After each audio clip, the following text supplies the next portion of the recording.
வணக்கம். Hi all. எங்களோட சேனல்ல ஒரு எலக்ட்ரிக் குக்கர் புலாவ் அப்படிங்கிற ரெசிபி அப்லோட் பண்ணியிருக்கோம். என்கிட்ட இருக்கிறது வந்து Panasonic எலக்ட்ரிக் குக்கர். இந்த Panasonic எலக்ட்ரிக் குக்கர் வந்து இப்போ ஒரு high food grade stainless steel container மாதிரி ஒன்று இன்ட்ரடியூஸ் பண்ணியிருக்காங்க. ஸோ இந்த ஸ்டெயின்லெஸ் ஸ்டீல் கண்டெய்னரில் நம்மளால வந்து ரொம்ப எனர்ஜி எஃபிஷியண்ட்டாக குக்கிங் பண்ண முடியுது.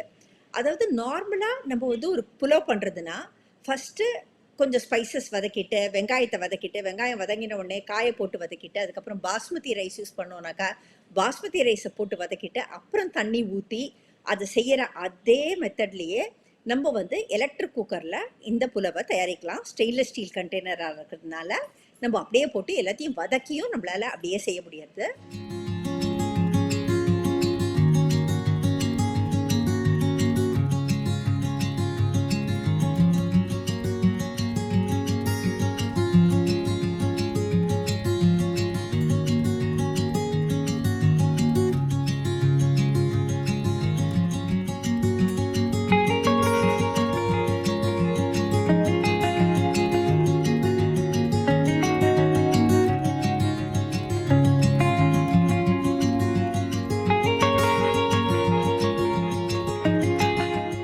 And at the same time இது வந்து ஆடட் அட்வான்டேஜ் என்னன்னாக்கா ஒரு ப்ரெஷர் குக்கரில் நம்ம இதை பண்ணுறச்சே அந்த ப்ரெஷர் வந்து சப்சைட் ஆகிற வரைக்கும் நம்ம வெயிட் பண்ணணும்.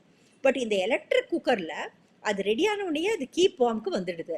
ஸோ கீப் வார்முக்கு வந்த உடனேயே வித்தின் செகண்ட்ஸ் நம்மளால் அதை திறந்து அப்படியே அதை வந்து அப்படியே ஸ்பைக்கிங் ஹாட்டாக அந்த புலவை வந்து நம்ம எடுத்து சாப்பிடவும் முடியும், சர்வ் பண்ணவும் முடியும். ஸோ அண்ட் இது இருக்கக்கூடியதான கீப் வார்ம் மோட் வந்து அந்த ரைஸை ஃப்ரெஷ்ஷாகவும் வார்மாகவும் அவர்ஸ் டுகெதர் வைக்கிது.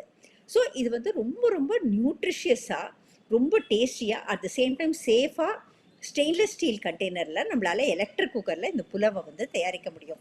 ஸோ நாங்கள் தயாரித்தப்போ இந்த புலவை வந்து ரொம்ப டேஸ்டியாக ரொம்ப நியூட்ரிஷியஸாக ஹெல்த்தியாக இருந்தது.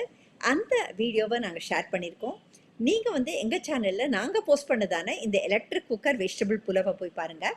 உங்களுக்கு பிடிச்சிருந்தாக்கா நீங்களும் உங்கள் வீட்டில் இதை ட்ரை பண்ணி பார்த்துட்டு உங்கள் வேல்யூபிள் கமெண்ட்ஸை தவறாமல் ஷேர் பண்ணுங்கள். Thank you all.